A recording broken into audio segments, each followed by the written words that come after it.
Hey, this is Notser, and today we're going to be taking a look at the Albemarle. This is the Tier 8 British Heavy Cruiser, and I wanted to take this opportunity to talk about tactics, build, and show off a great game, and hopefully you guys enjoy it. Now, the British Heavy Cruisers just came out in 0.9.1, full release. You couldn't early access them in 0.9.0, but now you can just go down the British Light Cruiser line, split off at Tier 5, get the Hawkins, which is not very good, and then get through some of the British Heavies, and you can make your way over to this ship. I want to talk through the build. And so a couple of the standout features of this build: Superintendent, Demolition Expert, and Expert Loader. Now, Superintendent is really important for Albemarle because this is the first British Heavy that has the super heal. If you've played the Conqueror, or you've played the Lion for the British battleships, you will know about the super heal and the limited charges that are offered. So Superintendent is very helpful for this ship, and obviously the Drake and the Goliath. And honestly, all of the British ships benefit from having an extra charge of heal. Obviously, that's one of your advantages.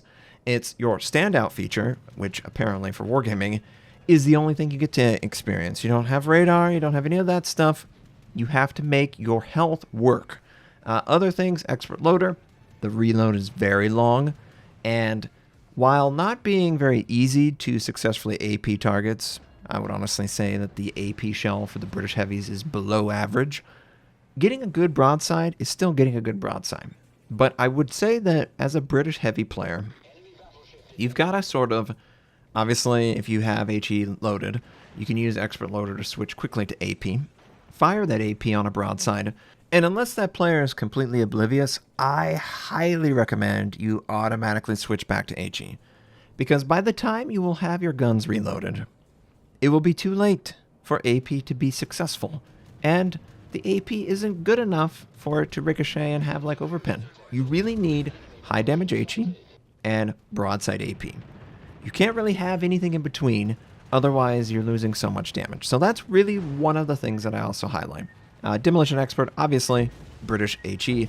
You're going to fire a lot of HE with the Brits. I'd say 80% of your shells are going to be HE for no reason than your AP is not as good as something like the Americans, and it definitely shows. You will definitely notice that there are times where you just, you know what, you miss out. So, we of course have this broadside target, and I switched to AP. And didn't really do much damage, right? Seems that someone else got a great broadside, and I'm going to try and follow up. I feel like the location's pretty good, but you know what? Mad Dog takes the kill. Good job, Mad Dog. And that's the frustration. You have such a long reload that there's plenty of time for the player to maneuver. But your HE is so good that if you plan that the player is going to maneuver, you can do a very quick succession amount of damage that is very hard to counter. So that's one of the tips that I've learned while playing the Brit Heavy. You really can't afford to get more than one AP salvo and then right back to HE. This is definitely not the Des Moines with a 5-second reload, and you can just pump AP after AP after AP. You have to be a little bit more subtle with how you play. And you might have noticed we activated the heal pretty rapidly. One of the things that I'm just used to, Tier 8 being really crappy for many reasons, especially for cruisers, and I just underestimate that I have access to that super heal. I just don't expect it. So don't make the same mistakes that I make and activate your heal early. You actually have more heal that you can charge up because of the nature of the heal itself. So, you know, team, we were able to help on a broadside there, but you know, the AP wasn't the best, and would have liked it. We used the heal again. Look at this. Look at these huge mistakes that I'm making by activating this heal so quickly. I really want to highlight that. Tier 7 to Tier 8 is a weird transitional period for the heal consumable. Tier 8 to Tier 9 is a weird transitional period from the guns. And then you go from 9 to 10, you basically get 3 more of those same guns. So each tier in succession, basically 7, 8, 9, and 10, you have sort of vastly, wildly different power level that you have to consider. Obviously, it's a Brit, so it has single launch torpedoes, and of course, here comes incoming. Single launch torpedoes. The single launch torpedoes are very helpful for going after a target that may be trying to camp in an area, near an island. I always like to send, 2 or 3 at an area, and then have 1 in reserve if I feel like there's something close that I can contribute to. Now, obviously in this situation I didn't, but it's always good to have that 1 torpedo held back, and that's an advantage of Brits in general. But obviously the British heavies, you got to use all of the tools available. So you have great concealment, and you can very nearly use your torpedoes with that same exact concealment, which is a nice plus. Something that the American heavy cruisers can't do at all. They don't have any torpedoes at high tier. So that's a differentiating trait. We also have that scout aircraft. Now, it goes away at the Goliath, but the scout aircraft gives you, roughly 2 kilometers worth of range, which allows you to engage at a pretty reasonable rate. And of course, here we go. We've got a North Carolina. Now, the North Carolina can't see me because of my great concealment. One thing that I was developing is I was attempting to get as close as possible to take full advantage of the traits that are available. And he's moving towards us. I'm going to send out torpedoes. Eventually, he should sail into range of those torpedoes, and they might do damage. And I don't know to kill him, but they might do damage. It does, however, look like he's turning, which isn't good. Other features of it, you have hydro or defensive AA. Yes, it's a British cruiser that can equip defensive AA.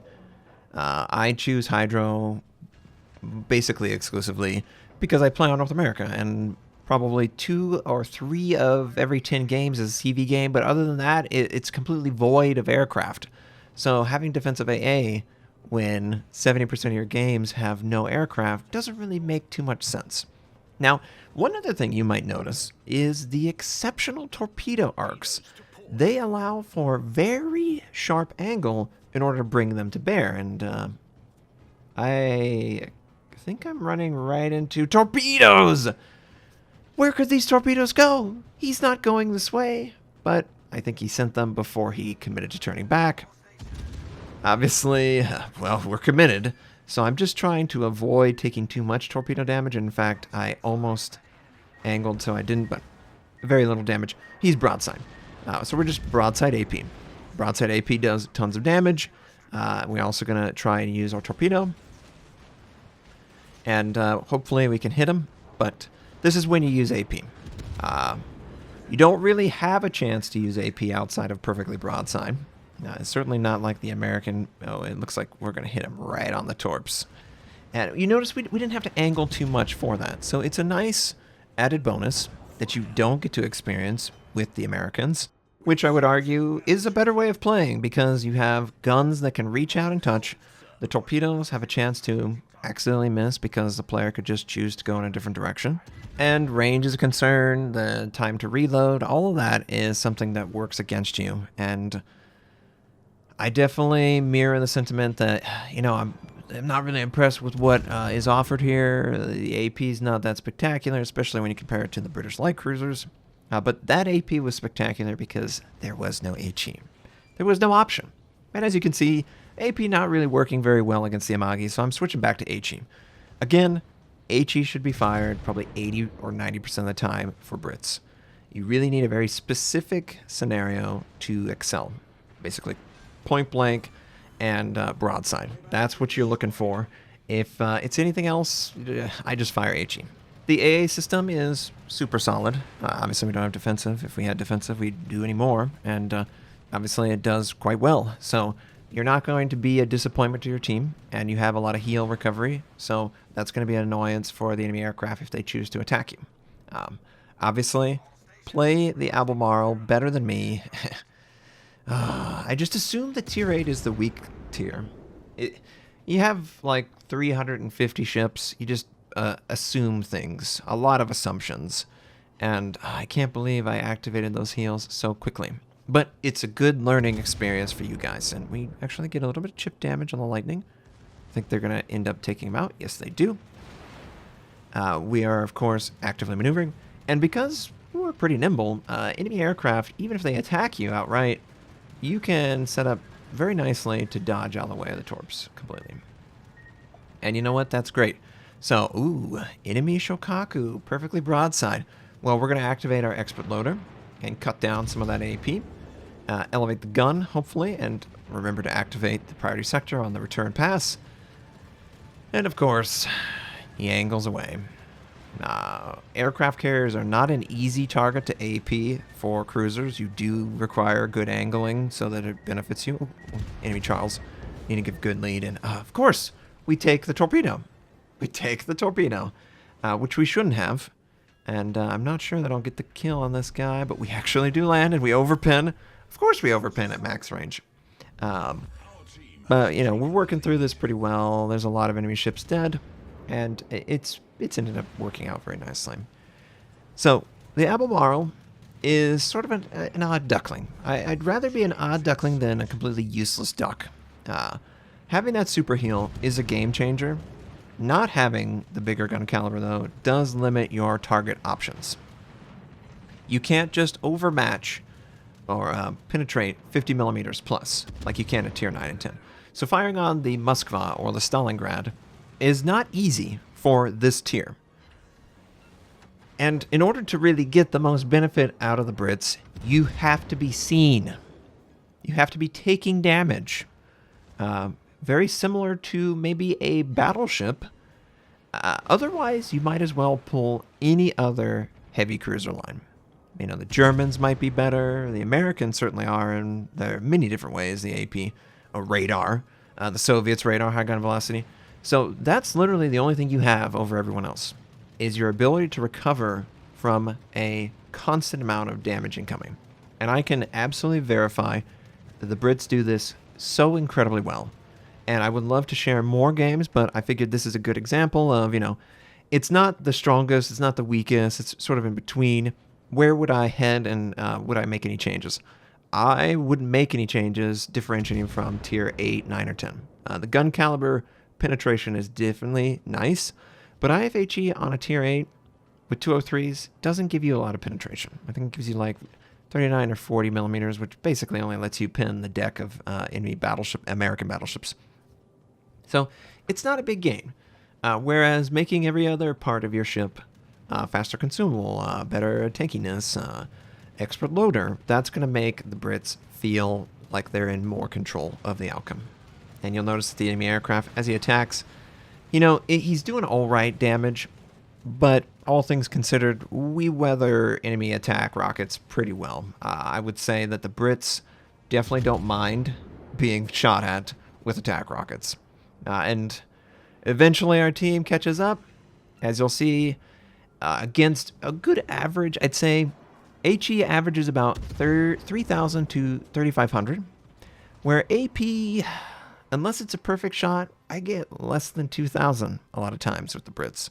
I really need to be close in order to benefit, but, you know, we shot down 28, we nearly only shot, and 4 kills.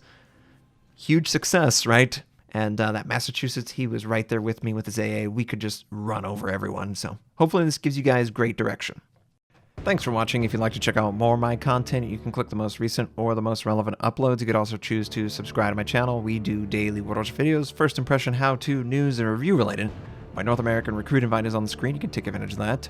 I stream at twitch.tv/Notser. Thank you, have a wonderful day, and I'll catch you next time.